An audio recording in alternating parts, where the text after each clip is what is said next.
Welcome back to the most accurate podcast here at 4for4 Football. As always, I'm your host, John Daigle, for the Week 8 Waiver Wire Preview. The Waiver Wire column, as always, is available on 4for4.com by Monday afternoon, where I sort through positional rankings, overall rankings, just in case you can afford a flex wide receiver or running back, and even reprioritize stash rankings for you. We'll get to those in a bit. And reminder, there is over half the season left. It is, some may call it, the longest season ever. And since that's the case, you can still use the promo code YouTube for a discount as we speak for weekly projections, rankings, and even DFS content and player pool by myself and TJ Hernandez.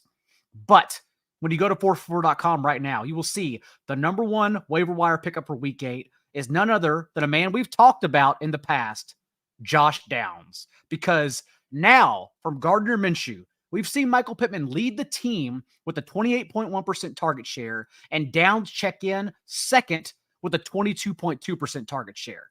And they've actually created the poor man's version of the Dolphins target tree between Tyreek Hill and Jalen Waddle. Because the next closest in Indianapolis is Alec Pierce with only a 12.4% target share. More importantly than that, Downs is actually beginning to separate. 6 targets to Michael Pittman's 5 this past week. And now in Gardner Minshew's last 2 full starts in place of Anthony Richardson, Downs with also 6 red zone targets to Pittman's 5. It's an offense we want a piece of since Shane Steichen has created a fantasy-friendly environment with the 6th most plays per game, the 11th highest rate of drives that are ending in a touchdown, and a league-high 18.9% no-huddle rate. Given the volume and efficiency we're expecting to see from the Colts offense weekly, Downs has very clearly entered the wide receiver 3 to 4 discussion every single week, including Week 8, when no team is on bye. He's the number one pickup, but behind him, let's sort through some more backfield conundrums. Because when we sat down together last week, Zach Evans and Royce Freeman were Los Angeles' only available running backs at that time. By Tuesday evening, though, Darrell Henderson was signed to the practice squad and Myles Gaskin was added to the roster.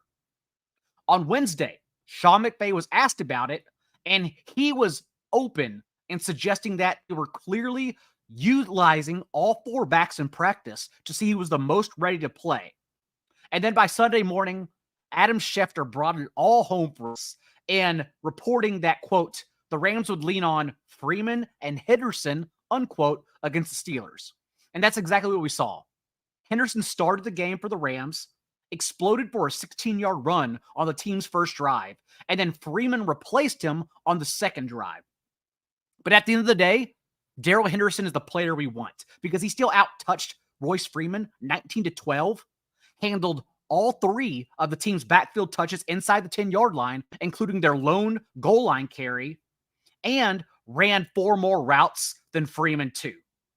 Evans, on the other hand, played 0 offensive snaps and left those of us who do Monday and Tuesday waivers holding the bag. Having said that, unless we can project them to score a rushing touchdown weekly, I still think this committee lacks a ceiling. Because now, in the last 3 games, with Cooper Kupp soaking up a team-high 34.6% of the team's target share, the Rams' running backs have gone the other direction and being targeted at a league-low 6.1% rate. They don't have a ceiling because they're getting 0 targets and 0 catches. And that's how you deliver in fantasy from that poor position.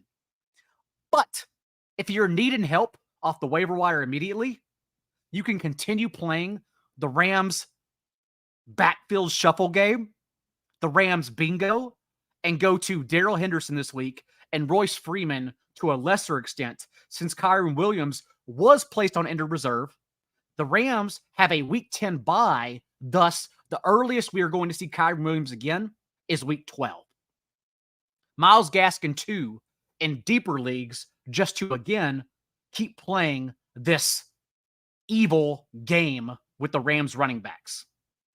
Another evil game is Cardinals backfield, because Emari Demercado answered the week after we all started him.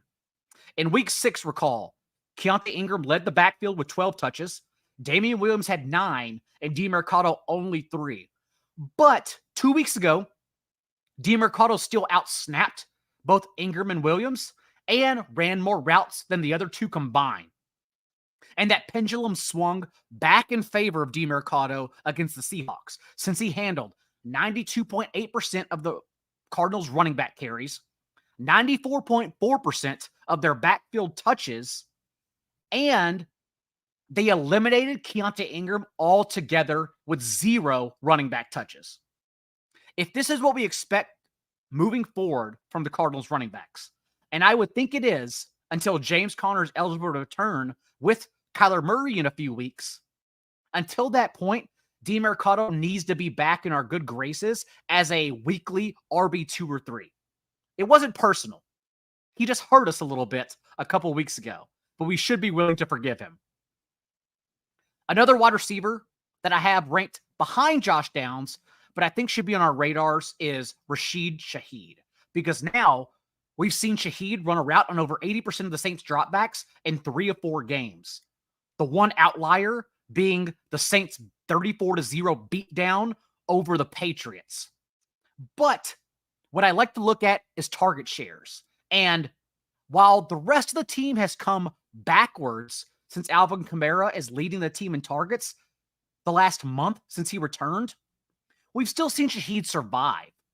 In those 3 or 4 games when he was in on a route on over 80% of dropbacks, he's averaged a 15.4% target share, because when he plays, he is good enough to earn targets.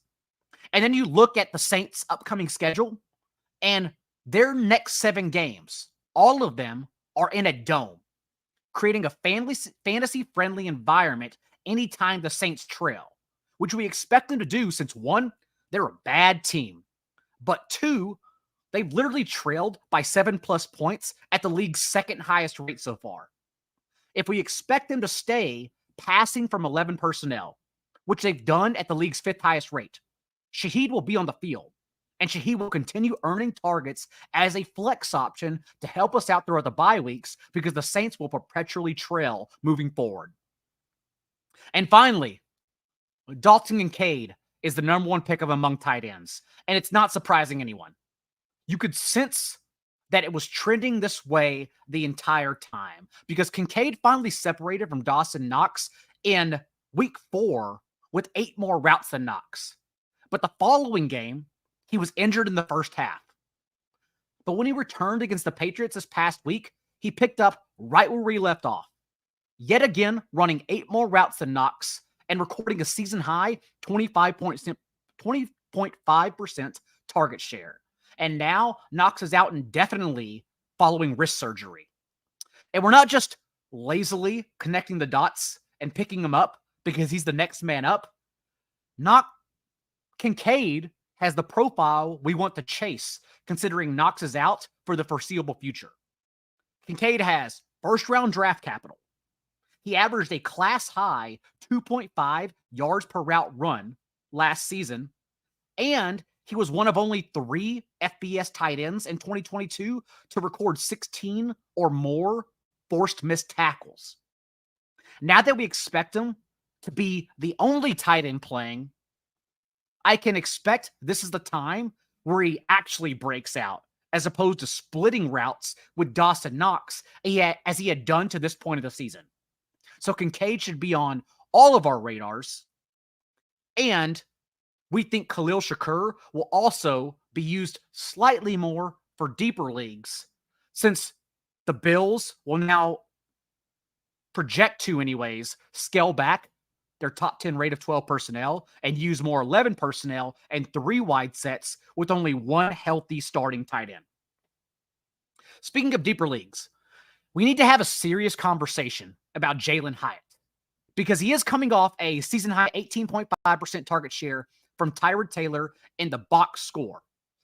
But his 2 catches for 75 yards don't even tell the entire story, since he also came inches away from 1 30-yard touchdown this past week. And what we're seeing is that his profile is translating to the NFL because he's getting more playing time. Hyatt recorded 20 catches of 20-plus yards as the Biletnikoff Award winner for being the nation's best receiver at Tennessee just last year.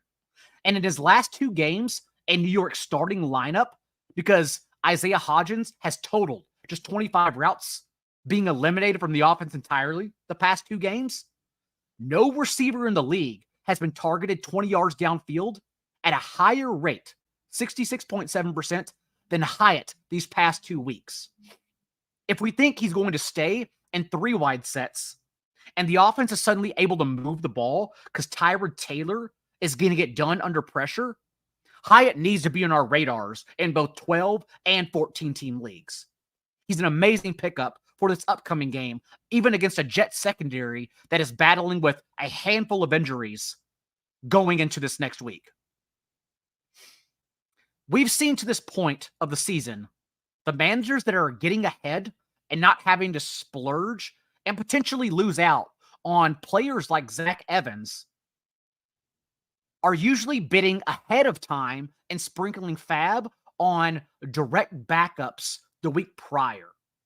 And a couple of those guys are Pierre Strong this week, because now Jerome Ford, who's been labeled with a low-quality, high ankle sprain, is expected to miss at least the next 2 games for the Browns. And if that's the case, Kareem Hunt, as we saw a couple weeks ago, before he was dealing with an injury this past game, and they allowed Pierre Strong to come in and split touches with him, Kareem Hunt is the player who's going to step in and lead the Browns backfield on touches. But Pierre Strong still needs to be on our radar since he is now the only direct backup running back to Hunt while Ford is out for however long while Hunt's available. Matt Breida is another one, because in the past, with Saquon Barkley out, we saw Gary Brightwell and Eric Gray both mix in. But on Sunday, both Eric Gray and Brightwell were injured. Thus, Breida is another option to be ahead of just in case Barkley gets injured this upcoming game. And finally, we saw Josh Jacobs leave with an injury against the Bears. Zamir White not only came in and recorded the only other running back carries behind Jacobs, but he also saw 3 targets to Amir Abdullah's 0, and Abdullah was active. It's a question I've had all year. Is Zamir White a top 10 contingency running back? Because I was worried he may lose pass catching role to Abdullah if Jacobs were injured. But at least on Sunday, that was not the case, making me higher on Zamir White, especially if Jacobs, that injury lingers for him ahead of week 8.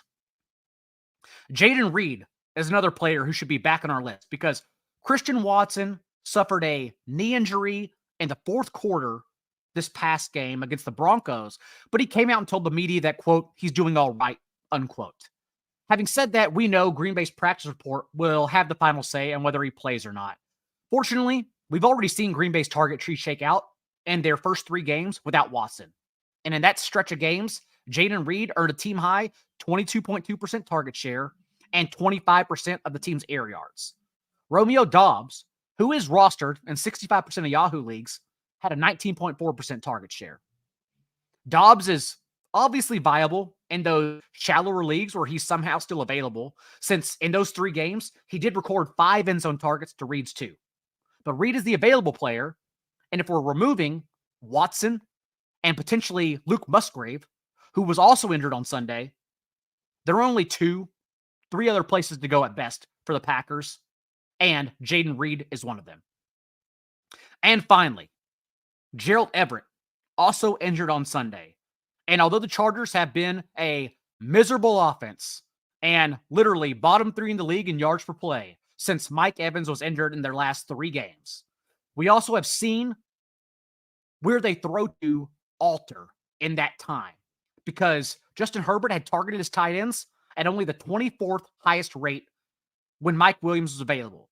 But in their last 3 games without Big Mike, the 15th highest rate to their tight ends. And if Everett's out, that leaves only Donald Parham in these much deeper and tight end premium leagues where Dalton Kincaid has been rostered this entire time. Reminder, The waiver wire column at 4for4.com will remain updated throughout Wednesday evening and continue to be sifted through for all those late injury reports that come in both Monday night and Tuesday. We will also be back on Thursday with our weekly preview show, myself and John Paulson. So until then, good luck on the waiver wire. And remember, be a little bit kinder than what's required. We'll see you then.